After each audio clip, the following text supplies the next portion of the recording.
You are now listening to Out of the Blank.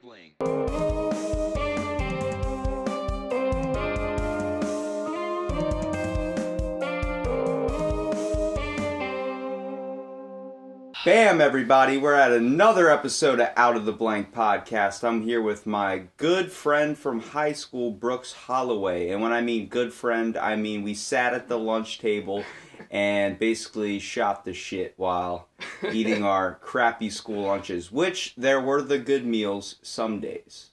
So, Brooks, introduce yourself. My name's Brooks. I go to Salisbury University. This is my junior year, studying environmental studies, minor in statistics. I went to Stevenson for a little bit. That didn't work out. But yeah, everything's going good right now. What are you doing right now, like professionally, I would say? Professionally? Yeah, like what gets you money?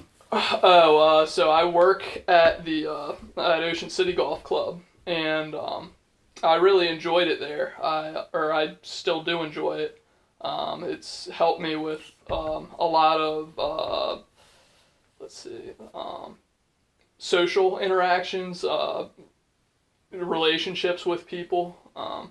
Yeah. Golf's your life, man. Yeah. Because, I mean, for people that don't know about you, you're big, in my eyes, a big baseball, golf person. Like, but you're also, like, you resemble, like, the teacher's pet in a way. Not in a bad way, not in a bad way. I think that's partly because I'm just so shy as a person. I mean, you're the exact of what everything I was trying to be in school. Like, not like when it came to being like, but like just getting my assignments in on time. I mean, just focusing on that. I mean, we're basically two opposites in a way, but in a way we're still connected. And we're going to get down to that in the podcast. But like me getting Fs, me getting like just barely like, keeping the report card in the book bag and stuff, like I moved a lot, so it was like they never had my address, and they didn't have, like, my parents got new phones because they're DJs and like radio people, so they were constantly having to update phones, get the faster phone, get a new number, or something was going on because they had so many contacts just in their phone.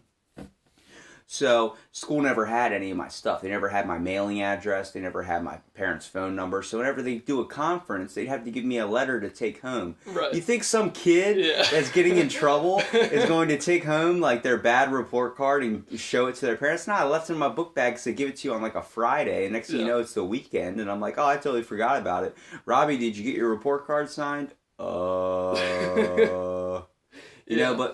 that was a good part just because it was like they couldn't mail it out like they used to. And it's like, oh, I got to take it home. You really think I'm going to show them this? That's what, made me basically not care about my grades. And it was kind of hard for me to focus having ADHD and not really, being able to sit in a room. It's hard to sit down and, hear somebody talk. It, for sure. But, like, you got straight A's. But was that because you were because you were on so many athletic, like, other extracurricular activities, did you feel like you had to kind of do that to stay on the teams and stuff, right? I had to do that to stay on the teams. I mean, my grades kind of tapered off the higher grade I was in. I was pretty much getting straight A's and an occasional B throughout, like, middle school. And then when high school came and I was taking, like, APs and stuff like that, I mean, I was getting C's. But it was a difficult transition, I guess. People look at me and they think because I'm so shy, like, that I'm smart.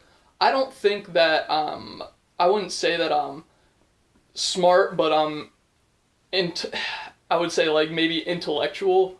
I think very deeply about things. You're definitely an inner thought type of guy, for sure. Exactly. I know at the lunch table I'd always try to make you laugh or do something, and I'd get a nice little, like, chuckle and see the Brooks smile, that was always fun. But, like, you, dude, in my eyes, you were just, like, set out, like, for life. In a way, you were like, this kid's going to Harvard. Like, this kid's the exact definition of a white Asian kid. Like, and I mean So that's actually kind of like the same comment that my employer at the Ocean City Golf Club made to me. I know, I remember you telling me.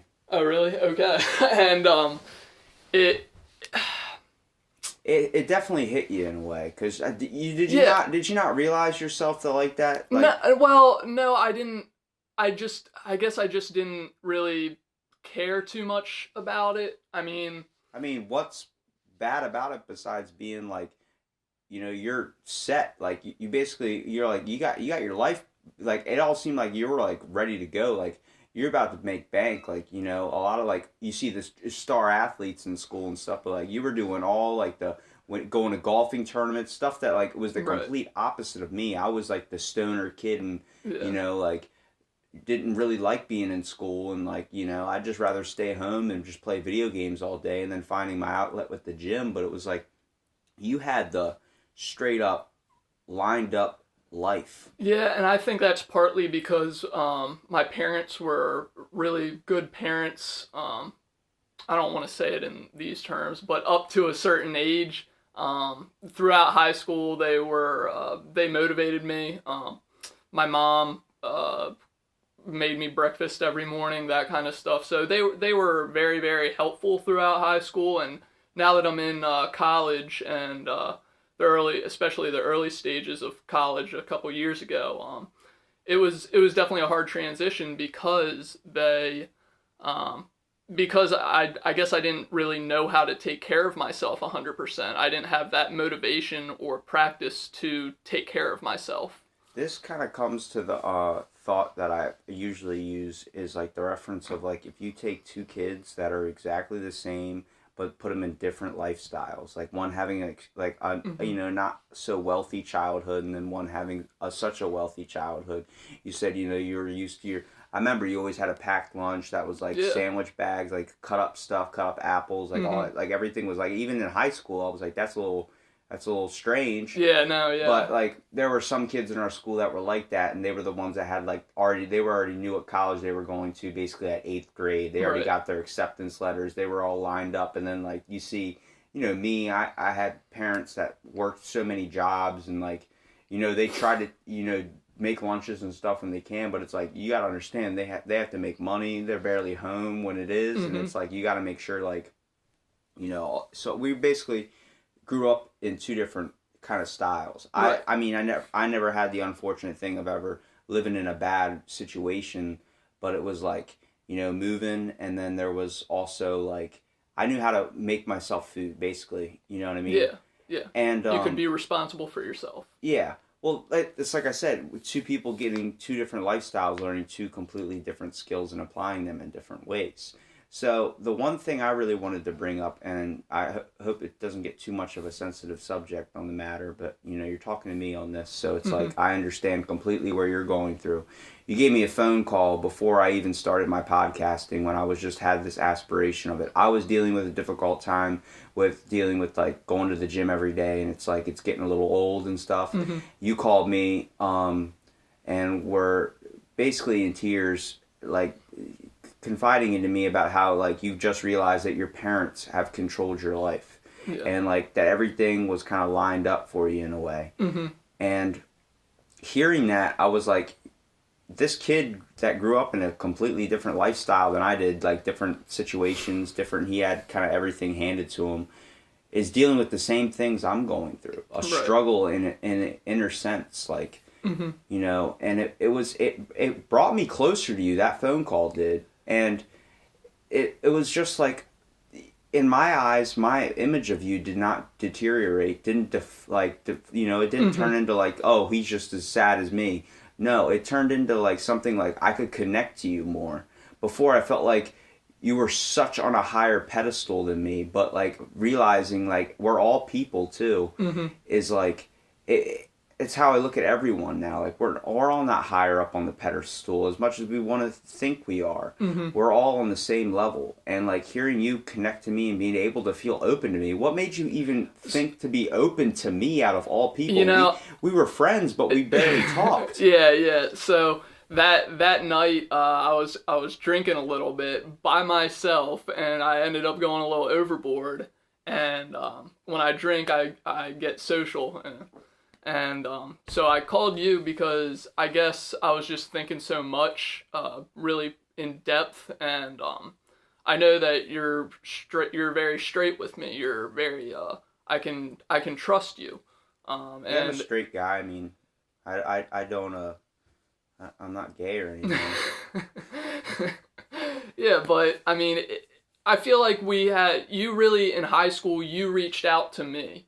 And when I was in high school and even now, I don't reach out to people. So I really need to, I wouldn't say like take advantage, but I really need to understand who my friends are. And, even though, like I said, we talked like when we saw each other, and I was, mm-hmm. We were always like friendly and stuff's like, I'd take a bullet for you. If you ever called me at 3 o'clock in the morning, I'd do that. And the reason why is you've always treated me with respect. Yeah. You've always respected me. Anybody that treats me with a little ounce of respect and just treats me like I'm their equal, 100%, like you have me no matter what. Like, Absolutely. you call me in the middle of the night, I will be there 100%.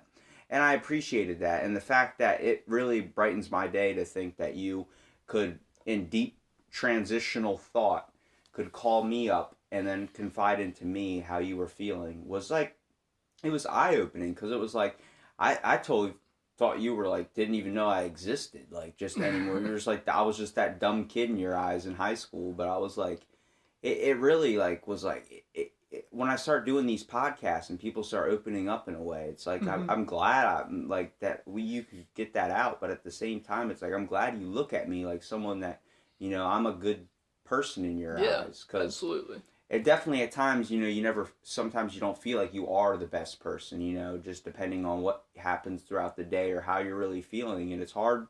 Everyone's a good person, I believe, at the inner part of their core. It's just whether you want to choose to act upon that or not, whether you're willing to really lend the hand in a way to help another person. And when you called me and you were explaining everything, tell me more about how you felt like your parents were really controlling you in a way. Because, like, I understand, like, you had your meals and stuff prepped out, you lived in a good home and stuff, but it was like, were you nervous to get bad grades? Were you nervous to get, like, just in the fear of upsetting them? Well, when I was in high school, I really enjoyed math. I took AP statistics. You're nuts. I know. Math sucks. And I just really enjoyed math, and then I also enjoyed the environment. So I went to school doing, and throughout high school, I really wanted to be like a marine biologist. And I got the notion from my parents that marine biologists don't make any money. And that kind of led me away from wanting to pursue that kind of thing, and instead do statistics for a sports team or something like that. And I quickly realized out of college, after a year and a half at Stevenson University, that this isn't what I want to do. I don't care about making money. It's not anything about making money. It's about enjoying yourself and enjoying your life and what you do. Yeah. And your passion was marine biology. Is that still your passion today? Yeah. I've recently, in the past like couple of months, have gotten into understanding hydroponics, which is the art of growing marijuana. No, not marijuana, but I believe that it's the future of vegetation and food production. Educate me on that, because I'm freaking lost in transition on that one. So hydroponics, it's more sustainable than it's even more sustainable than organic farming, because is it better than GMOs? Yes. I don't like. Okay, the only genetically modified food I actually like, because you're talking to a guy that like likes nutrition, so it's like eating fruit and produce, like everything that they sell for like $1 at the store, because they're literally trying to get it out there before it goes bad. Because everyone goes for the crappy treat, so it's like nobody wants the healthy stick of celery or something. So it's like, it's always there for me. But like eating clean and stuff is like, it's very difficult. But the only GMO food I think I consume a lot of is Harris Teeter's apples. Have you seen their apples, man? No. They're the size of a football. Really? I swear to you, the one I weighed was 2 pounds. It was a 2-pound apple. Like, it's as big as, like, It's yeah, like I'm holding like you know how you palm a basketball? Mm-hmm. It's like that basically. Not the size of a Jesus. basketball, but it's like holy crap, like there's no way they're not shoving like some type of Yeah. shark testosterone or something in these apples. Right. But it's what you're focusing on is more of finding a better way to grow vegetation rather than using chemicals and stuff like that. Well, it's you can't say that hydroponics are organic because they're not organic. They don't come from the land. You grow them just in water in a nutrient mix. And I like the idea of it because, like I said, it's more sustainable because it takes advantage of small spaces. You can grow a lot more food in such a small space and use less resources than you would, on a farm or something. Which is better in like environments like Kenya or something that don't have. Yeah, well, I mean, environments anywhere really. It's Here, a lot too, yeah. cheaper. Yeah. It's a lot cheaper as well. I just think it's the future, I guess. So you're not, so when you say marine biology, Mm-hmm. is that, in my mind, marine biology is dealing with fish. Yeah. But that's not really dealing with fish. That's more dealing with the world's, it's more like biochemical type stuff. Right. I've always loved to fish. I love the beach. I take a vacation with my family every year to the Outer Banks, which is where I learned to love the outdoors and the beach. Something about nature that brings a sense of calmness sometimes too. Mm-hmm. I really enjoy that, like stepping out. Like I used to be such a giant fan of the water, but doing jet skis for so long, I just ended up growing the hatred of it. You know, you're basically in it every single day, soaking wet, and then like sometimes the conditions aren't right that you want to be in, so you're just miserable. And it's like when you get like a couple bad experiences, even with something that you like, if you don't like have a certain passion to be around it forever and get over that, it's like really hard to kind of stick with it. Right. So it's like, that's cool. I mean, why now that you're kind of figuring out like you want to do this with you're getting into vegetation a little bit more. You're turning into a plant in a way. Yeah. But like you're understanding like that. Are you going to chase down that any farther, or you still feel like you want to go somewhere else with something? You know, I've actually. So I downloaded this app on the phone, Glassdoor, which is, jobs. Looking up jobs, and I didn't really use it until very recently where I started actually looking up jobs, and I think the fact that I am looking more into it is kind of a sign that I'm actually into this. This is sort of my path and what I want to do. Well, usually like, you have like everyone has like a certain passion deep down, and it's really really good when someone can understand that passion right off the bat, like right when they're like 20 years old or something. When you know that this is what you want to do, like right. Money does not fucking matter, any of that stuff. That's amazing, because some people live to be 80, 90 years old and they don't even understand, or they never even took the shot to go pursue it. Right. You definitely need to pursue whatever you feel like you've come to realize is like what you want to do. Money doesn't mean shit. Right. Yeah, it's nice to be able to afford like, that new video game or, like some food for yourself. But like, if you can make like a sustainable living, whether it's, scraping pennies out of a jar, you think those people that do waiters and waitresses type jobs, they want to do that for the rest of their life? I mean, maybe you want to be the best server in like the world or something. That's cool. But it's like, they're working for bigger and better goals, man. They're usually musicians trying to make it, like trying to find a startup, but that's the only thing they can do is bust tables, or they're trying to put themselves through college, and they're willing to put in all that work to go chase after their passion. And I believe every step you take should be towards what you want to do in life, because you won't be truly happy. Right, and I mean, when I was when I went to college for the first year and a half, I was kind of, I guess, felt like pushed towards going to college straight out of high school, and looking back at it now, I really wish I didn't do that, partly because of the money and the financial stuff that's gonna definitely be on me in the future.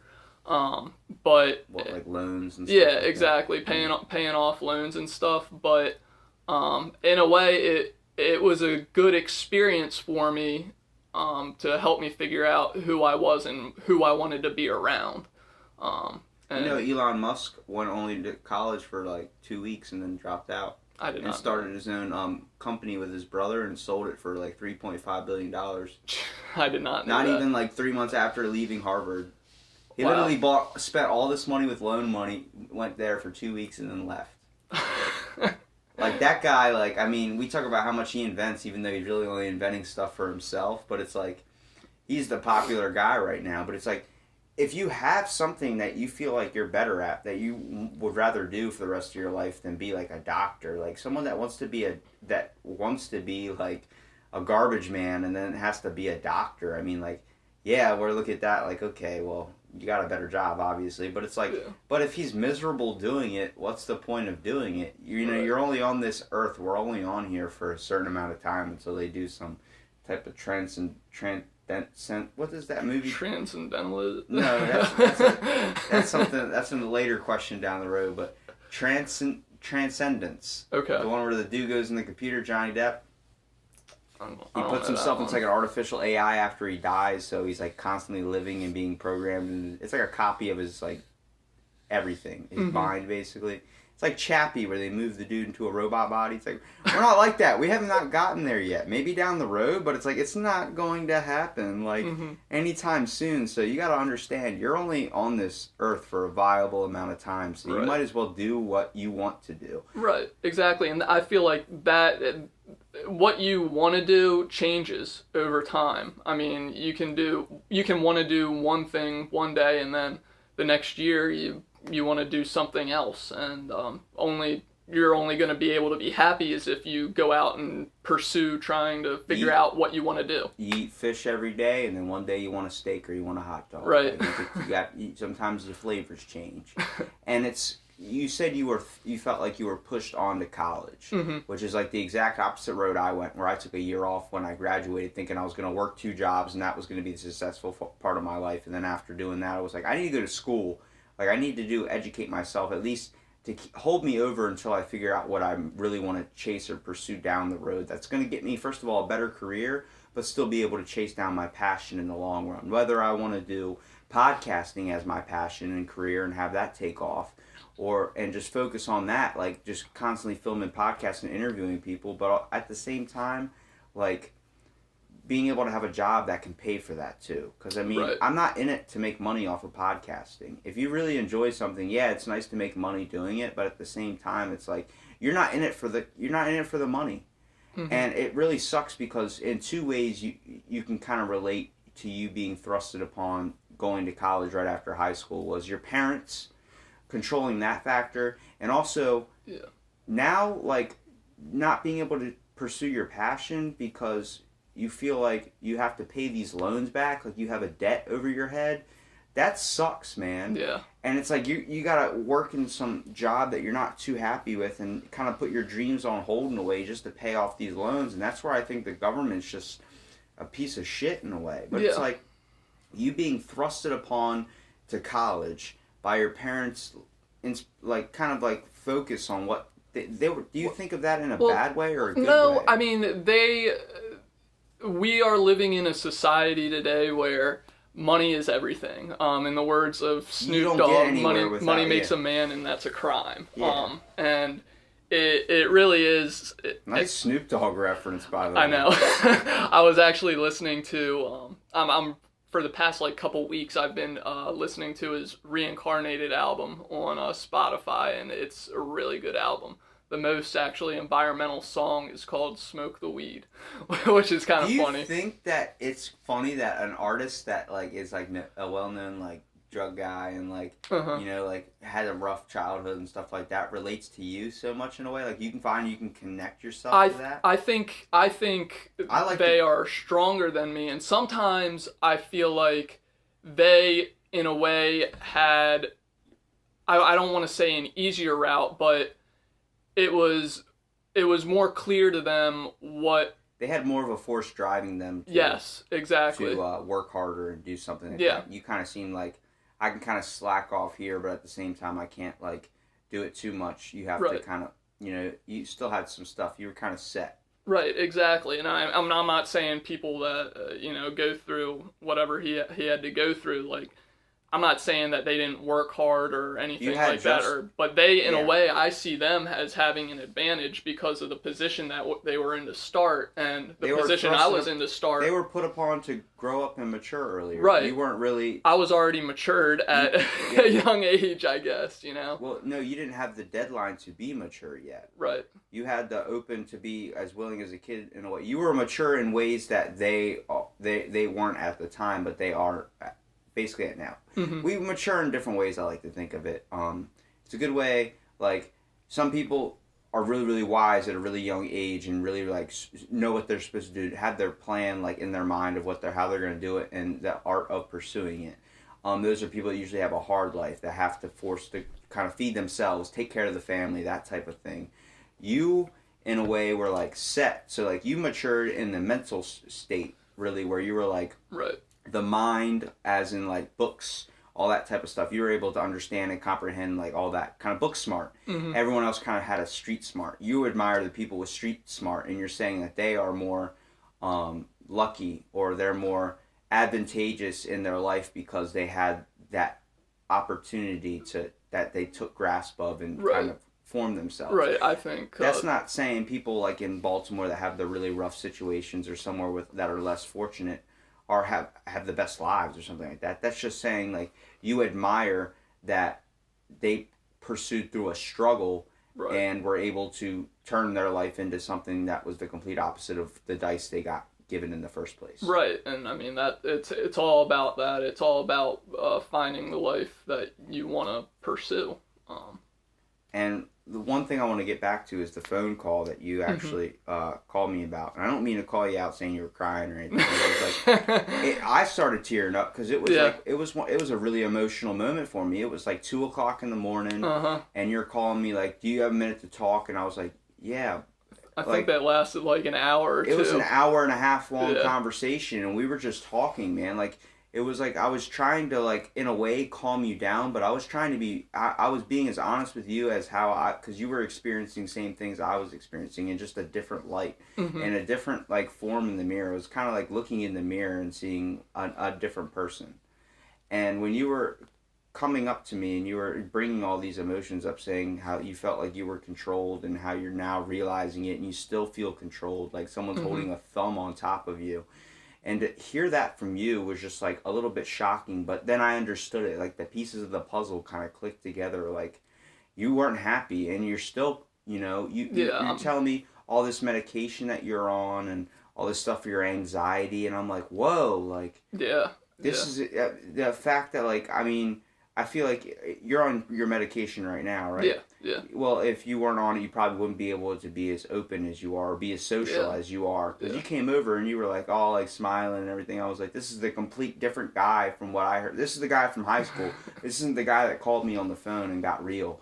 And I was like, should I just bring a bottle of Jack or something so we can just get down to... Because it seems like alcohol always gets down to the base of people's realism. Like, you have real moments with people when they're drunk. Yeah, really. I 100% agree with that. And it's a lot like I admire, too, as like a conversation you get at like a restaurant or something. It's those moments that you remember. You're like, yeah, remember when we went out to eat that one time? It's like you don't remember what the hell you guys were talking about, but you remember how real the conversation was at the table. Like, just the random things you talk about, which I aspire to try and do in the podcast. Like, try and keep it, like, real and get down to it. But, like, I want to focus a little bit on you in a way where it kind of, you know, when you did this to me and you were calling me and you seemed like you were really on the ledge in a way, like, emotionally and physically, like, you seem like this was it. Like, I don't want to be around anymore. I've had those moments too, and I want you to know, like, people have those moments in life. It's not just you. Right. You're not alone in this world, Brooks. You're never going to be alone. I'm here for you 100%, dude. I'm literally, like, if you text me, you need me, if I see it, I'm usually in bed pretty early, but I will answer it, dude, and I will be there 100% for you. If you ever called me saying you were stranded somewhere and you needed a ride, I'd be there for you, dude. I appreciate it. Because you don't understand. You're a great person. You're an amazing human being, dude. You have so much talent in your one finger than I have in my whole body, basically. You don't understand. Like, you're wanted in this world, and everyone is wanted in this world. People that are feeling down that way, but like, your parents controlling you, and you're feeling like you're going to be stuck like that forever. Is that how you still feel, or has that changed since our conversation? It's changed. I mean, right now, I mean, I'm doing therapy and stuff like that, and it's definitely helping. I can see it working throughout this first part of this semester. My grades, I'm staying on top. I'm staying motivated. Unlike the last couple, or pretty much since I've been in school and in college, it just wasn't there for me, and now I'm starting to get back on top of that. Do you feel like, but do you still feel like you're focused? You're doing the grades for you, right? You're not doing it for anybody Correct. else. Yes, I am, and I mean, I think a lot about moving out of my parents' house and stuff like that, and being able to live on my own. And it is a big transition, and I mean, I'm 21 years old, and I was thinking, man, this is the kind of stuff kids are ready for that when they're 18, and it's not they're always not. true though. Yeah.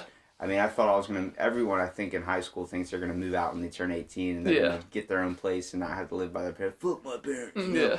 But it's like once you turn 18, it's like you want to stay there and try and make money and save it up a little bit so you can actually get out. Because, I mean, I know so many people that when they turned 18, they moved out and they freaking ended up moving back in not even a couple months later because they couldn't afford it. They understand how the real world works. Right. Start putting gas money in your car, and then next thing you know, yeah, you don't got any money. I lived with my cousin and her friend in Fruitland for all of last year for the semester, and all of the money that I had made over the summer and some was gone, and it really was like a reality check. Like, holy crap, maybe money is what you need to have to live, and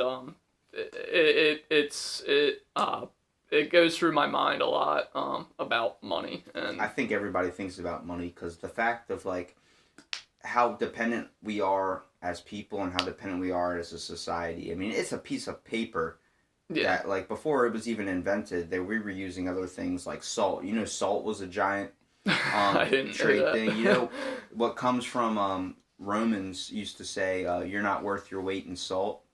That type of saying, that old saying. Okay, that's because they used to trade people for salt. Salt was traded slaves. Like, that's how people were worth literally their weight in salt. Like, it was that. Mm-hmm. And, like, we've used that, not to get into how salt is so beneficial, but this is the part where I educate you, Mr. Book Smart. No, but, like, you know, we used it to preserve so many things. It was considered a valuable, like, essential thing. And then next thing you know, we just dump it on everything. Like, it's not even. How good's that cream soda? Because I told you, it's really good. I told you, man. Don't I love sleep on cream. it. I love cream soda, man. I do. It's good. But it's what kind of things do you bring up in your therapy sessions that could even bring you to the point of like realization? Is it super like kind of enlightening in a way? Yeah. So like, I mean, we talk about like dealing with certain things at home. How my parents treat me and how I should treat them back. And I mean, I still feel like I mean, you asked this earlier, but I still do feel like I'm controlled in a little bit of way, but I'm working through that. I feel like the grip is loosening. Yeah, the grip is definitely loosening up. And the relationship actually that I had with my brother towards the end of high school we weren't close. And now that I'm going through all this, I feel like I can talk to him about it. And actually, the night before I called you, I had him come over because I was house sitting for a friend, and we ended up playing Pong and drinking, and obviously drinking a little bit too much, and we had a really, really good heart-to-heart, and it brought us definitely closer. It's crazy to think that something that is looked at in society as like being an addiction or something like that can also, taken in the right steps, obviously, has beneficial moments. Like there are times, like I remember having like crucial moments with my friend where he opens up to me and calls me his brother, and I've never ever heard him say that sober, and I'll say it to him all the time. And the fact that like he could come to that realization in that period and like truly express himself is wonderful. Just because like. But it just scares me on how we have to get to that point of being intoxicated or being influenced in a way to where we have to be like that. Right. But sometimes you have that one moment and now you look at your brother probably in a completely different light for the rest of your life. That's going to happen like that, whether you guys talk every day or not, you know? And the fact that, like, you're feeling the grip of your parents loosen up on you is a big step, because you realize you are the only one that can control your life, Brooks. Right. You know, I can tell you what to do, and you're going to do it. Like, that's, if everyone knows me, that's the one thing you don't want to do is don't tell Robbie to do something. Ask him politely or ask him to do something. He will then do it. I will 100% do it. You tell me to jump off a cliff, I'm going to be like, no, fuck you. And then you tell me, no, can you please jump off this cliff? Or do you mind if you jumped off the cliff? I was like, I mind, but do you want me to do it? Yeah, okay, all right. Yeah, you know. But it's like, it's that's a bad example, man. Yeah, it's a really bad example, right? But it's like the fact of authority just it boggles my mind a little bit. Like, I don't like being talked down to. I don't think anybody truly does. And then like there's certain people that can handle that and join the military and do stuff like that. It's my one flaw. I can't join the military because someone starts telling me what to do. I'm like, no. It's not how this works. Right. But it's just a respect manner, and I think mine kind of came from that because I wasn't respected a whole lot growing up, you know, going in high school and stuff like that. I was not respected, and now seeing everyone kind of understand that that's how you got to deal with me, and I'm seeing respect from everyone now, just because they're realizing like who I am as a person, like being, you know, I'm not to give myself credit, but an okay individual, like, you know, it's eye-opening for everyone and all aspects of the meaning. You're smiling. I don't know what you just thought of. I don't. What? Tell me. Nothing. Come on. Yeah, you gotta be real. Let's go. Come on. Well, I mean, I don't. So in middle school, I heard your name, like, but not in a good way. I really don't remember what it specifically was. Okay, you're gonna have to narrow it down because there were so many rumors, lies, everything spread around me, and I was like, that's why I did stop showing up to school, man. Yeah, but I mean, I wouldn't. I'm glad that I got to meet you, and I'm glad that we Wait, could you think have. I was an asshole or just some loser? No. I mean, you. Who's this motherfucker that's talking shit on me? Who would have thought that, like, you know, perfect little Brooks would end up being friends with, like, I'm not saying this in a bad way, but freaking like, say it. But like the person who's looked to be a bad person. You remember what was said? I really don't remember. How was I looked at as a bad person? I mean. Now I'm curious who's talking shit. Yo, it might have been my parents. I really don't know. Remember what you said in 7th grade? It might have been my parents that heard your name or something and was like, stay away from this kid, which they did. They did that to you? Yeah. With certain people. Who? Oh God. You don't have to say their last name, but if you want to say their first name. No. Was it just because they were nervous about you hanging out with them? Yeah, they were nervous, but I mean... Where do they even get the information? It's not like your parents are hanging out at the school. No, I understand. See, my mom judges. She's a hard judger of people. And actually, to get into more depth about judging, part of the reason when I was in school... I couldn't really get into a relationship, a friend relationship or like a girlfriend relationship, partly because of my mom's influence. She, I guess, would scare the girls away because, I mean, they knew that she was crazy, I guess. You remember the one time I caught you walking with your cousin and I thought it was your girlfriend? Yeah. And I said, Brooks, what, do you got a girlfriend? And you said, no, it's my cousin. And you know what I said right after that? What? I don't remember. Your kissing cousin? Oh. I immediately said that without any hesitation. I was like, your kissing cousin? I got one now. I like my kissing cousin. No, actually, that was a misconception a lot throughout school because... you guys were close. Yeah, we were close. I mean, our families were very close. I don't think anybody really realized because you guys didn't have the same last name. Yeah. So it was like, if someone has... Why is that a thing? Because someone has the same fucking last name, you think they're related. Because I keep of brothers. Mistake with a bunch of other people. You take the man's last name. If the dude don't look nothing like me... What? That guy is black, and it has the same last name as me. Do you think we're related? And then next thing you know, we are related. It's like a... There's that too, man. There's people that are like brothers, like legit brothers, and they're two different skin colors. Mm-hmm. That's crazy. Right. Can't judge a book by its cover, Brooks. I know. And also, I just thought of this. If you want to get into the, you know that I'm adopted from birth, right? What? No. Okay, hold on. This is the second podcast someone has told me they were adopted on. Oh my God, man. Seriously, I just need to start bringing my recorder everywhere. Thank God we have... Alright, go into that, please. So, I mean, I knew... So, if I ever told somebody, that I was adopted, I would say I was adopted from birth, to specify that I was adopted. I wasn't, like, in an orphanage. I didn't ever feel unwanted. You were immediately already had a family. Yeah, right? Exactly. You don't remember not being in one. And I remember in middle school, I forget, I was having a conversation with somebody when I told them I was adopted from birth.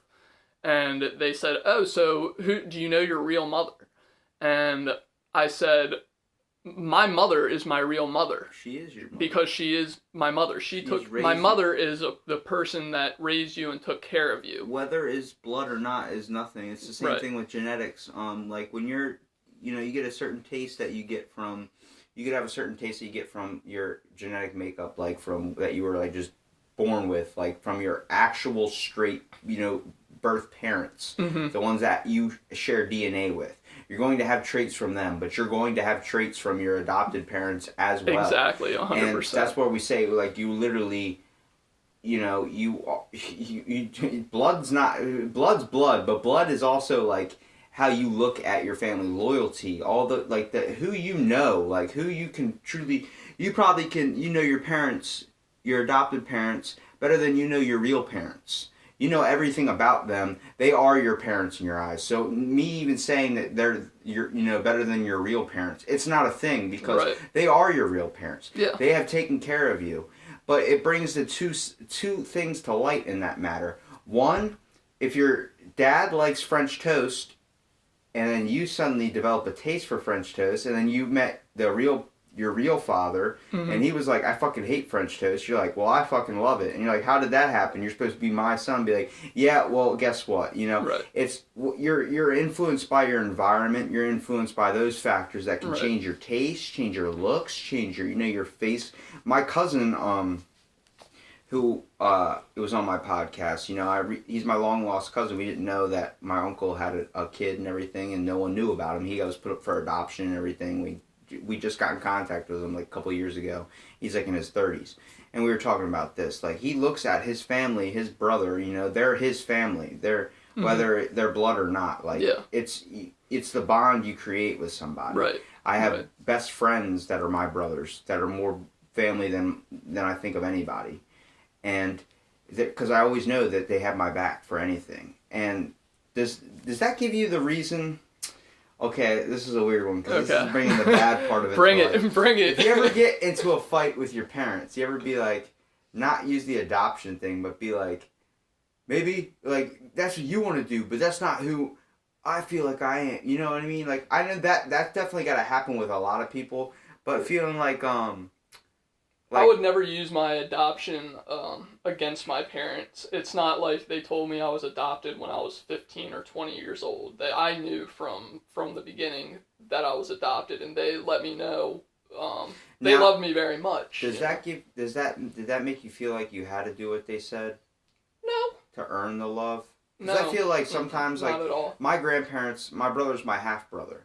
But mm-hmm. my grandparents, like, they treat me just like I'm their grandkid. But in a way, I sometimes don't feel like I am their grandkid. I feel like I have to work harder, like mowing the lawn or doing something like that the other grandkids don't have to do to kind of earn the love. I feel like I have to earn it in a way.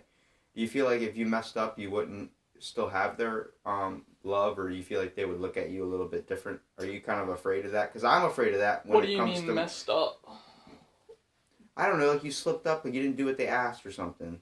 Like if my grandparents told my cousin, who's their legit grandkid, blood everything, they can be pissed off if he doesn't want to do it. But I feel like if I did, it's like then what's the point of you being here? That's how I think of it in my mind, even though that's a messed up way of thinking about it. But it's like does that ever cross your mind in a way? Because I mean, I'm being real with you on that aspect of like it's crossed my mind before. Like I feel like if I didn't mow the lawn or do it something they'd look at me differently. You feel like if you said no to your parents or you said something no and started kind of trying to be your own person in a way and not do what they've done for you, do you feel like you'd be kind of dishonoring them?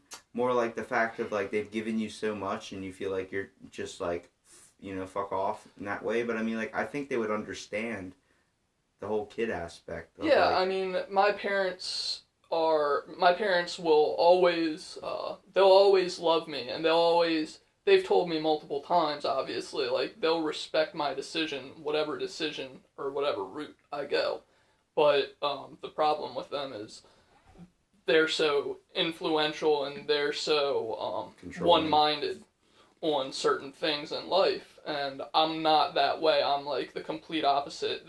They see one perspective. I try to look at both perspectives and come to a middle ground. That's probably some of your inner genetics in there working. Yeah. That's why I said it's got to be complicated, because you're living with people that are your family, but at the same time they're not, like, there's going to be certain things that are going to be different. Right. It's going to be noticeable. Much like, I mean, I live with my own family, and there's certain things that like they like and I don't like, and there's certain things that kind of make you wonder in a way. Mm-hmm. Like, and I never had that, or I never noticed that that difference or anything, because I've never met my birth parents. I've never if I gave you a card and wrote something down with your, like, the information of who your birth parents were and where you could find them, would you look at it or would you throw it away? That's a good question. That is a great question. I've always wondered about my birth parents and that kind of stuff, but I mean, it would be cool to reach out to them, but I mean, my view on them, like, I'd rather them have given me up for adoption, I guess, and than not have lived. I mean, obviously, but do you feel like if they would have kept you and you would have had a harder life, that you would have been kind of jealous of who you are now, like the life you had now? Like growing up in a terrible environment, like much like someone like Snoop Dogg or someone that had a rough go, and right. Imagine if you had that life, would you look at the life you have now and be jealous of that? No, because I would understand that there's other people in the same position as me now, and as I would be in that fantasy, I guess, world that you're talking about. But in the fantasy world, you wouldn't know what this Brooks had. You wouldn't know all the complications this Brooks was dealing with. And I mean, in the fantasy world, I mean, who knows? I could be a millionaire. Like I don't know. And I mean, right now I'm happy, so I wouldn't trade this. That's all that matters, man. Yeah.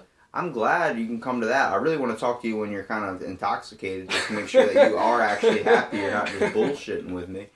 But like, you understand though, like if you were coming from that life, that you were raised in like a completely terrible environment, had nothing giving to you, nothing was set up for you, how hard you might have worked to pursue to make your life better, and then you could be the Brooks now where, you could be that Brooks where he's at the age now where you're like everything's set up for you. You're a famous rapper and you got all this stuff, like you're chasing down stuff you want to do, and then you would look at this Brooks and be like, I'm jealous of him because he had everything that was lined up for him. He had everything set, so he was set. Imagine what I could have did with that. But I feel like that's what we're talking about when it comes, you don't have the drive to make your life better. Right. When you have stuff lined up for you, you feel like you don't have to work as hard as you would if you didn't have anything lined up for you. Exactly. And do you feel jealous in that contempt? Because in your eyes, you look at someone that's had a rough life as having the better cards in a way because they had the drive to pursue to make their life better. You felt like you were already given the cards. Yeah, I mean, that's a tough one. I mean, I don't know. I mean, I guess jealous isn't the right word. I mean, because obviously I'm jealous of you, dude. I mean, I would love to have a fucking... If you're used to having, packed lunch with a lunch, yeah.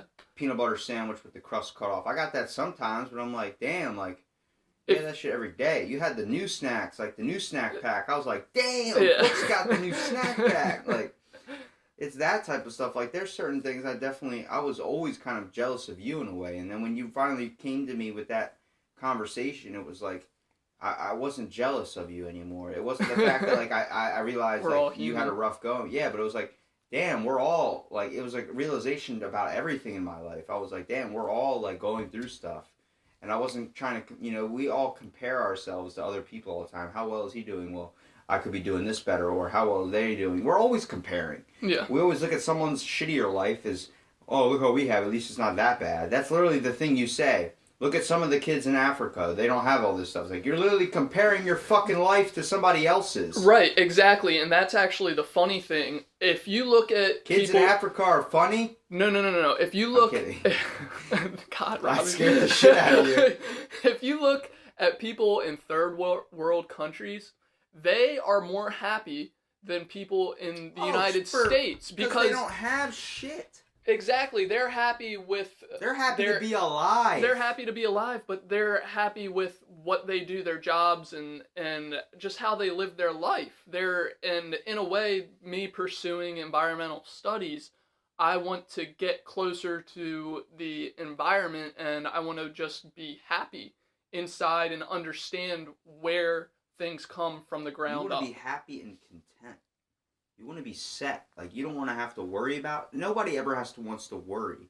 But the fact that, like, if you can level and, first of all, do what you want to do in life for the rest of your days. Like, live out... It's like when most people say, I want to retire and live there. They're working towards a goal. They have a thing in the long run. Your goal, you just want to be happy, much like a lot of people want to. And a lot of people walk around on autopilot just trying to get through life. That's a saying. Get through life. Mm-hmm. You shouldn't have to say it like that. Yeah. You're making it sound like you're walking through quicksand, or you're dealing like, this is happening, I got to get through it, like trying to hold through a earthquake or something. It's like, no, it's like, you want to be like, I lived a life. That's right. What you want to say. Right. When people go and make a bucket list, why did it take so long for them to be on the point of dying to, a bucket list? Much like I said, like, if I wrote down a bunch of information about your real parents, your birth, your genetically, whatever, connected to you parents, and gave you all their information, and if you would look at it and try and find out some stuff, whether it's for medical or just like for more knowledge on yourself, right, and kind of reconnect in a way, or would you throw it away? My cousin's response was, I wouldn't look at it. I'd fucking throw it away. And it's like, I get that, but everyone's different in that manner. Whether, like, if you gave a card to me saying the date and time of death of whatever I was going to die, mm-hmm, I don't know if I'd look at it or not, just because knowing that that's out there and knowing that that's theirs, it's definitely a more dramatic twist on what your scenario would be if you were looking at the card with your biological parents on it. But it's mm-hmm, like, the beauty of life is the secrets, and the secrets in life can unlock your passions and goals, and whether you unlock that secret earlier, whether you unlock it down the road, but don't ever neglect it, because if you neglect it, it's gone. And once that moment's, you have a life is your moment. So if you don't take pursuit of the moment, it will leave. You're not here forever. We are not built to last. We're meant to live and die. That is a thing. So it's like, you need to understand that if you have something you want to chase down, you need to kind of go after it, and you don't want to slack on it. Much like I told you, don't sleep on the cream soda. Yeah. You took the chance I was telling you the cream soda was good, and you drank it. Yeah. And now you fucking love it. Right? Yeah. You're right. It's good. It's like, sometimes there's advice from people that you get that is really good advice, and sometimes there's advice from people that are shit. You got to learn to take someone's offer of help, mm-hmm, in steps. How is this going to affect you? Are they giving everything to me? Are they taking everything away? You need to look at, like, do you want to earn it for yourself, or do you want to earn it for somebody else? Right. And in your aspect, you want to earn it for yourself. And right, we should all want to earn it for ourselves, because this is our life. No one, whether you're controlled until you get to a certain age or not, This is you. Everything that you do, like, I can tell you to move your hand. You're not going to move it. You only have the power to move it. Right. You know? And it's the beautiful essentialness to life in a way, is if we could all kind of come down to the conclusion of what we need to focus on and what we need to do. And the fact that you're talking about loosening your grip and being able to kind of break free from your parents' control in a way, I hope you can get to that point and then also be happy without taking your anxiety medication. I hope you can get to that point without getting there. We all need steps that are going a little, like, kind of pushes us up in a way. So whether it's someone's influence, whether it's like just having a wonderful conversation with somebody or a therapy session or something, it's good that you can have those things, but also remember that you need to be dependent on yourself. You need to focus on ways that how you want to live. I'm pretty sure you probably don't want to be on medication forever. Not that there's nothing wrong with it, but it's like, I'm pretty sure you'd like to be able to feel like what it feels like to be not influenced in a way. Right. No, I get what you're saying. Like, I know I get like that too sometimes, like when it really, like, why do we have to be influenced by alcohol to bring us to such real moments with people? It's like, right. You know, it's the same thing, someone has to smoke pot because they don't feel like they're their real selves. Like, why does our mind need these tricks to get to our real selves? Why can't we just be at the center of alignment?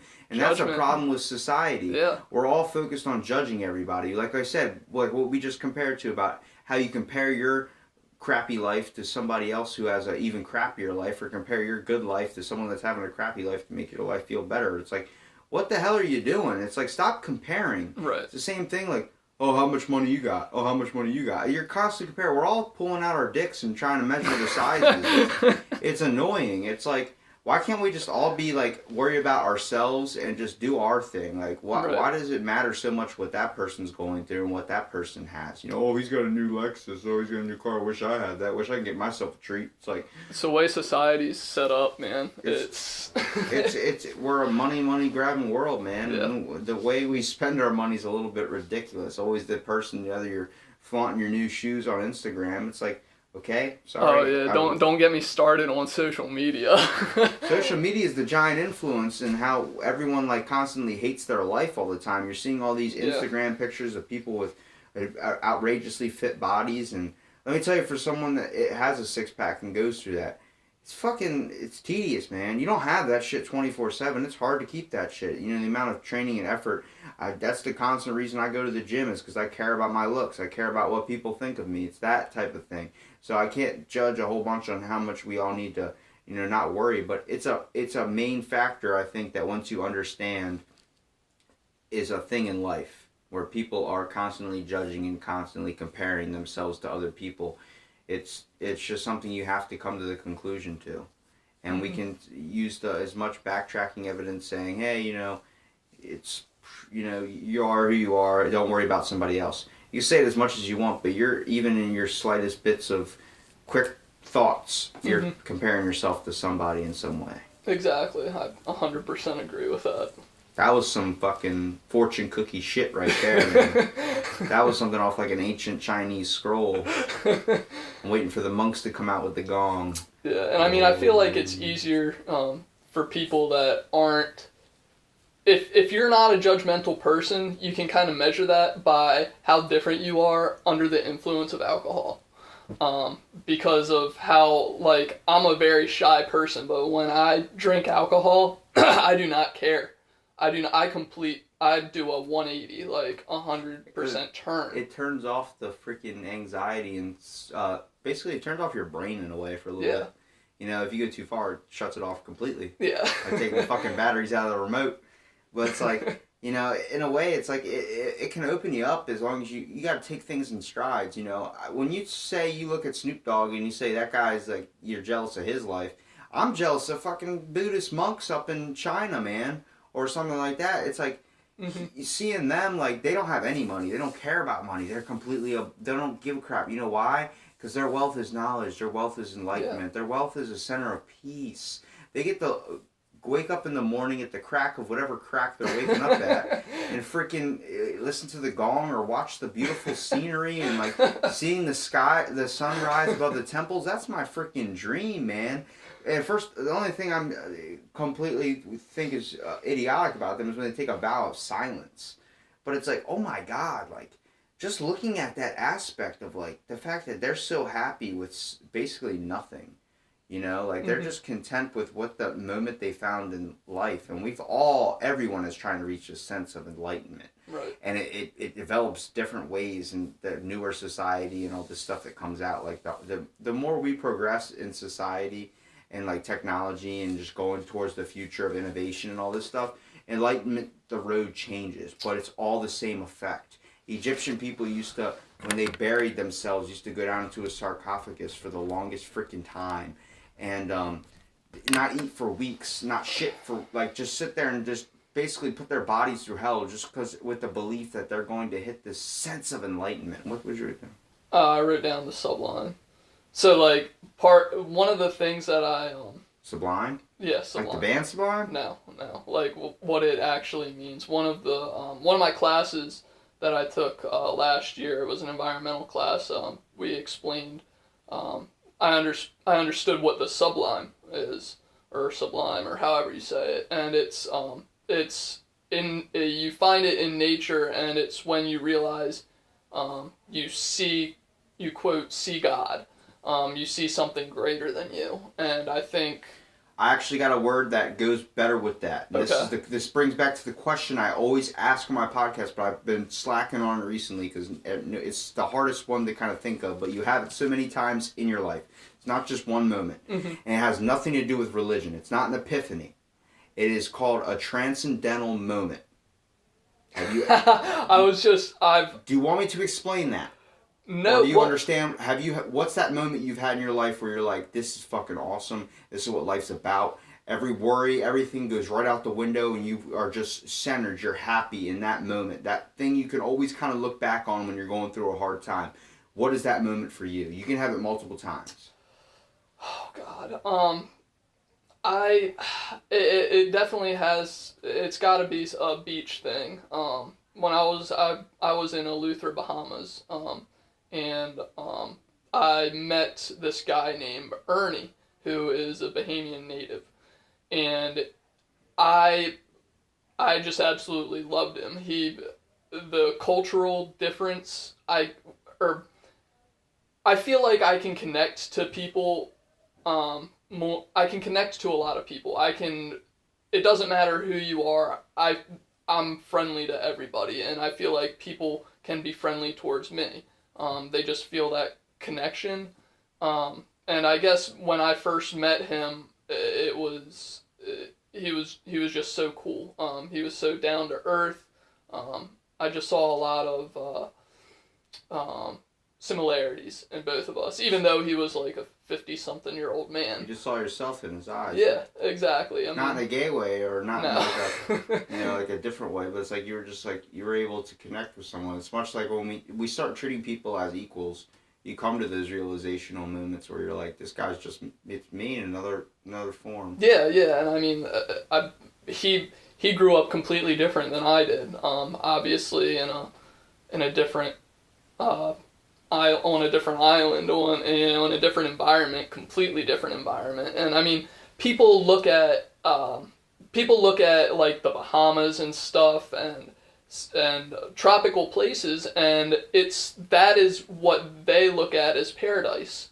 And the people that live there all their lives don't see it as paradise, they see it as work. And that kind of shows like the difference in how people really are and how they think, because if you live somewhere your whole life, you're going to get bored of it. Oh yeah, I'm sick of Ocean City. Yeah, exactly. And everyone thinks that this is like the place they want to retire and stuff like that aren't from here. It's like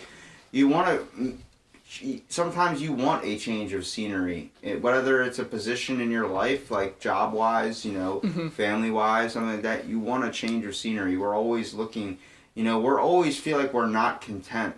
But our inner, what we feel content with usually is the opposite of what we've grown up around. And it's like, in ways like when people like, you find someone that's like your parents, or you find someone that's like that, it's like, in ways it's like, that's not 100% always true. You're sometimes going to want something different in life. If you lived the beach your whole life, doesn't mean you want to retire somewhere that's a nicer beach than the one you had. Right. It's like, you understand what it's like living here. You understand what everything's like. Maybe you want to move up into the mountains. Maybe you want to move somewhere cold. Maybe you want to move somewhere just the complete opposite biome or something. Right. And you're probably not going to stay there your whole life. You're probably going to move again. Yeah, you're probably like, never mind, it's too fucking cold. Yeah. Like, it's simple stuff like that. But that's pretty cool that meeting someone like that was your moment. Moment. Like, that makes you just kind of... It's a sense of, like, that can bring you down to realization constantly with people, being understanding that, we're all just people. Yeah, there's also this moment. So we went, also in Eleuthera, we went on a fishing trip. And I imagined, like a small boat, fishing rods and everything. We were going out there, and I was like, holy crap, we've only got one rod, and it looks like a pretty big rod. What are we fishing for? And pretty big rod. Okay, all right. Sounds like the beginning of a porn. All right, sorry, I had to crack that joke. You can't just throw that. And we ended up hand can't fishing. Just cast your line and not expect a nibble. That's another sexual reference on top of that porn one. All right, go back. All right. We ended up hand fishing, her hand lining, and it was really different. And I mean, I've never done that before, but it was different because you could actually feel like the force of the fish in a different way. Like it was direct. The only influence, or the only thing between you and the fish was a piece of line and not the rod, which kind of eliminates more tension, I guess, and feel, I guess.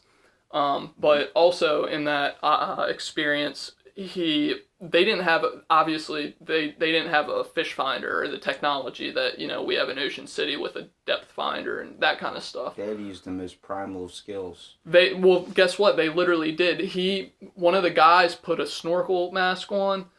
And while the other guy was driving the boat, he was in the water behind the boat, holding onto the back of the boat, looking under the boat on a reef for fish. I have done that, not in his exact way, but a lot with the bay in Ocean City. People lose watches, rings, and stuff like that. So I had my captain of the boat that because we did the jet evader, which is like a flying bike out of the water. So you have to be on a boat. You have a captain and then one guy that powers the thing that powers the hoverboard or whatever that you're on. Yeah. So he tossed a really long rope. He's like, you should just let me drag you around, you holding onto the rope, not being on anything, just being dragged. I'm like, sure. So I held onto it, put on goggles, and I was just staring at the bay floor while he was driving 45 miles an hour. Oh my god. Hey, dude, I didn't have a snorkel or anything, so I had to come up for air. But I was like David Hasselhoff in SpongeBob, where he's a boat and he's flying like that. I was like that, man. But I saw so much stuff. I saw Oakley sunglasses. I was trying to grab them while I was going. I'd stop if it was something important and I'd grab it, and I found a bunch of stuff, mostly shoes from people losing their shoes in the water, but it's it's cool. I don't know, I related to that. But literally everything you just said about that, it brings you, if you ever watch the show Meat Eater, it's with Steven Ranella, it's his podcast about hunting.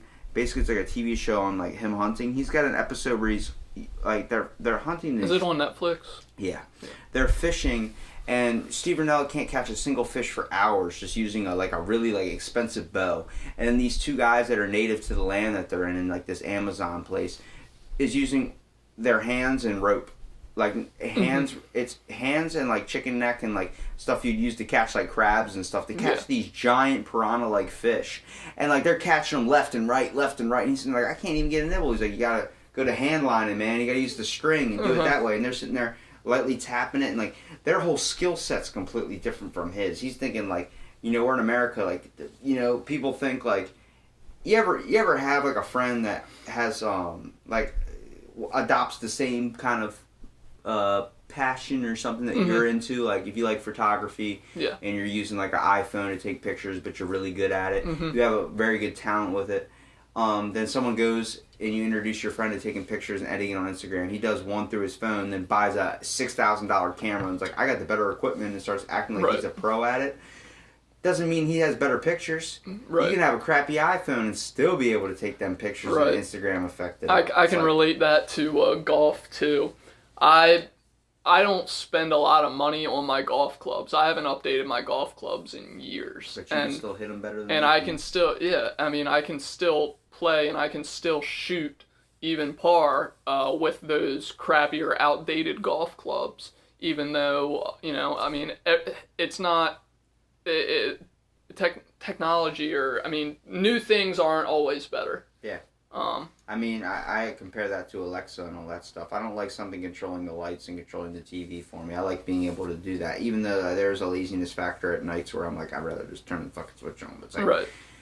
There's a thing where, like, it's not necessarily the best for the thing. There's still people that, prefer to light sticks and stuff off using the freaking, or light a grill or do something like that, or cook on a campfire rather than cook on a stove. There's people that are like that, man. Like, it's just certain things, there's certain people where they just feel like, that's why the Amish lifestyle is a thing too. It's like certain people feel like, just because it's harder doesn't mean it's better. Sometimes you prefer the originality in things, and you can't lose that aspect, much like you can't lose the original person who you are as a being. Right. Just because you have fancy clothes and fancy whatever, it brings back to the point of being as real as somebody else. You're just like somebody else in this world, and you're lined up for success in how you determine yourself as, how you want to kind of reflect yourself onto the world.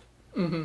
I agree, 100%. I'm just letting you know that fish story was cool. You could have wrote a porn with that, man. You're talking about hand lining, and she was confused, and then you had to force it, and I was like, what the? Like, that's all I could focus on was his inner words. But it's like, I'm glad, dude, that, you have, like, everyone has these moments, and I'm glad you're realizing, like, you're to be 100% level with you, man. Like, you're a great person. You're literally, like, I see so many good things rolling down into your future.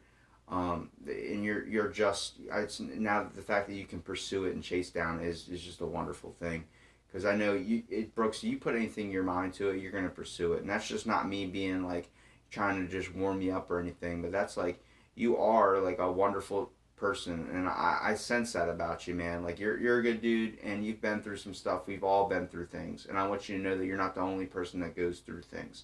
That's not to belittle what you're going through and make you feel like you're, seclude, or you're just like the bunch. But it's like, you're just like every single one of us. I'm just like you. I'm no better than you. I'm no worse than you. You're just like me. You're no better than me. You're no worse than me. We're all people, man. How you want to think about yourself is that. But just remember, the way that you feel like you're not sufficient at times, or you're not, like, doing what you want, make sure that's you that's thinking that. Make sure you're not comparing yourself to somebody else's life, because that's what we do. That puts us in those situations. Write that down, man. Or remember that, because I need to put that in my notes on my phone, because what you just said, like, that was real, dude. I already forgot it. That was real. Damn it! You're pretty much saying, like, don't compare yourself to other people. Well, make sure what you want to do is what you want to do, not what somebody else is going for. And I'll probably have to look through that to rewrite that. But it's like, all right, I want to ask you something. Do you think that this podcast is like a fortune cookie? We kind of break down to the mystery that's inside, because I've had a bunch of people say that it's like a fortune cookie, and me and Brian Yunt are the one that came up with the conclusion that it is a fortune cookie. Yeah, I mean, the deeper that and the closer you get with somebody, the more, I guess, thoughts that you have and the more connections that you can make with ideas and whatever you're talking about. So, yeah, I guess it is like a fortune cookie. Yeah. I'm good. Now I gotta remember what to write down. That's cool. I got it. You got it? Well, fucking write it down. What are you doing? That's cool, man. I mean, I appreciate you first of all, even taking the time out of your day to come down here and do this thing, because I mean, like, you know, it was kind of like a last minute thing, like, hey, you want to swing by and come shoot the shit, and you're like, first of all, you didn't even know what a podcast was, yeah, and it's like, but I enjoy it, man, because like I was saying, I don't mean to butter you up or warm you up, but it's like, you're a great person, Brooks, and you got to understand that. Like, we've all had moments in our lives, and I hope you end up chasing down some. I hope everyone really in society can focus on what they truly want to do and not worry about what other people think. And I know we keep going back to that and keep saying it over and over again, but it's so important to remember, because I guarantee you tomorrow I'm going to feel the exact complete opposite way of how I'm feeling now. It's just, it's those certain moments. It's the part where I realize like podcasting is like you need to start having stuff recorded, because I'll say something fucking smart like that. Apparently that clicked into you where you wrote it down, and I'm like sitting here like I don't even know what the hell I said. Like, but there's certain things, and I like it's a part of the reason I don't like looking at my phone or checking, doing anything like that during the podcast. It's like I like being able to connect with you, because we get in this vibe, and like. It's this vibe where you're gonna leave here hopefully thinking like, damn, I had a connection with him. Like, you know, you connected with me. Do you feel like you've connected? For sure, man. I feel like you opened up a little bit. I mean, definitely. not as much as I was hoping, but maybe to you opened up more than you thought you were going to. Well, yeah. I mean, I had no idea what I was getting myself into. I mean, I'll talk about anything. People keep comparing my podcast to like a form of therapy. I'm like, yeah. The whole point is I want you to have the fun from it, because I'm like, I want to start a spin-off series where I'm doing conversations and stuff at like bars and like, but like it's just us sitting down eating a burger and recording. It's just off in the side round. I tried one thing of it. It was one of my episodes called Bingo Night, and it was like all of us. It was after Bingo Night. We're all just sitting there at freaking Whiskers, you know, just shooting the shit, having a conversation while eating burgers and stuff like that. It's like, because the conversation you get from that is like the same thing you get when you're in those real intoxicated moments. The ones that you get at like a bonfire at 2 a.m. where you're sitting there with your friend. It's just you and him watching the fire and hearing the crackling of the logs. There's a certain scene and scenario you get in a certain environment. Much like the environment you were placed in where, you know, knowing that you were adopted and stuff like that, which I can't believe this is another podcast where someone came out as adopted.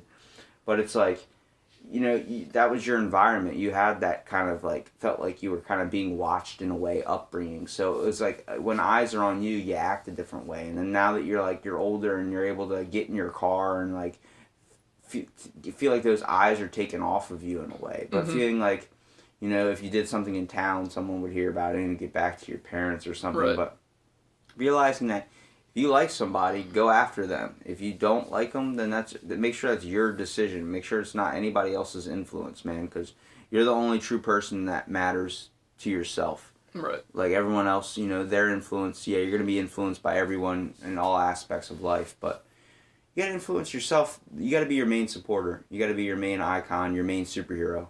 You know, we all... What? Beer and superhero. Beer and... That's because I've been binging on Incredibles 2 on Netflix, and I'm like all about superheroes. Which is the thing right now. Like, superheroes are the giant thing. But yeah, be your own image, man. Cool. I don't like how people are like, what do you want to be when you grow up? I want to be me. I want to be whatever the hell I want to do in life. Yeah, exactly. You're not going to be exactly like somebody else. Even if you aspire to be, you aren't going to be exactly like them. What kills me is when I do the podcast and I try and invite people to do the podcast, and it's like, they're like, I don't think my life is interesting. It's like, that's the worst thing you can, that's the worst answer you can give me. Because I'm like, I'm looking at you like, first of all, everyone has an experience. We've all lived a life, whether it was good or bad, you know. You have a story to tell, and I'm willing to hear that from, you know, if someone's willing to hear that and someone thinks that you have something, then you should just go and explain it. Go let them know that, you know, what's up.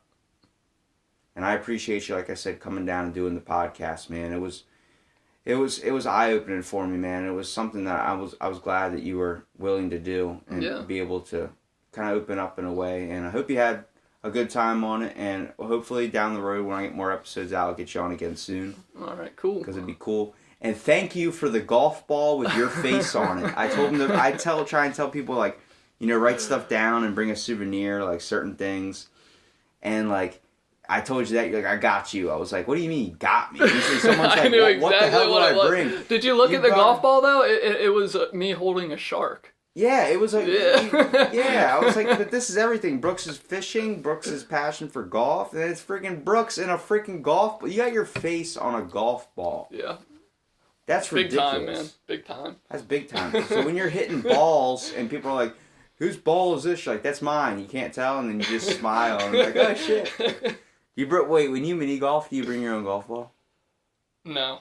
I mean, it's kind of funny though. One time, me and a couple other golf buddies went to Old Pro, and we were betting money on like holes and stuff like that. So we brought our own putters and own golf balls. So And when you're around other people, you really don't care what other people think if you're with other people that are doing the same thing, because you have that extra confidence. Yeah. Well, it's like I'm not a weirdo in a way, but why is that weird if someone goes to a golf course and brings their own golf clubs, but you go to a bowling alley and someone's bringing their own bowling ball? Like what? Like obviously you're gonna crack the joke like, oh, that guy takes it serious. It's like, yeah, but he's shooting 300. Shut up. Yeah, he's having a good time. It's like the same thing. Like I went to a pool hall the other day, and it was like not a pool hall. I mean like a bar that had a pool table. Yeah. Dude had his own pool cue. I don't see anything. Unscrewing it out of a case, everything. I'm like, damn. Well, I don't see it as like that dude's like a weirdo who's like just obsessed with a stupid skill. I see it as like that guy's got a passion and he took the time and effort to pursue to actually do it, and also get the proper equipment and stuff that it obviously means a lot to him to do that. Like, right. Why am I gonna belittle that? Right. It's part of the things I see with music where it's like it's creative, and then you see somebody's inspiration. It's like, don't take somebody's spark away. Are you nuts? Like, damn, that's their spark, dude. If they want to be them, let them be them. It's the same thing. We always made fun of the weird kids in school that had a different thing, like run ninja down the hallway or something like that. I'm like, that's his freaking spark, though. That's what makes him him. And I started realizing now with podcasting, like everyone's got a spark. What's that spark? Yeah. I'm the log. Light me up. Cheech and Chong, smoke Cheech it. and Chong. That's funny. That's a good note to end on, man. Like I said, I appreciate you coming down and being on the podcast, and I'm glad you took the cream soda because it obviously it was really good, man. I freaking knew it. It's anybody really else good. that's gonna hear this and goes on the podcast, accept the cream soda when it's offered because you're gonna want it. Yeah, it's definitely good. I appreciate it, Robbie. Thank you. No problem, man. It was good having you down and being able to shoot the shit. Yeah, absolutely. We can do it again. Right on. All right. Thanks for listening, everybody. Listening, everybody.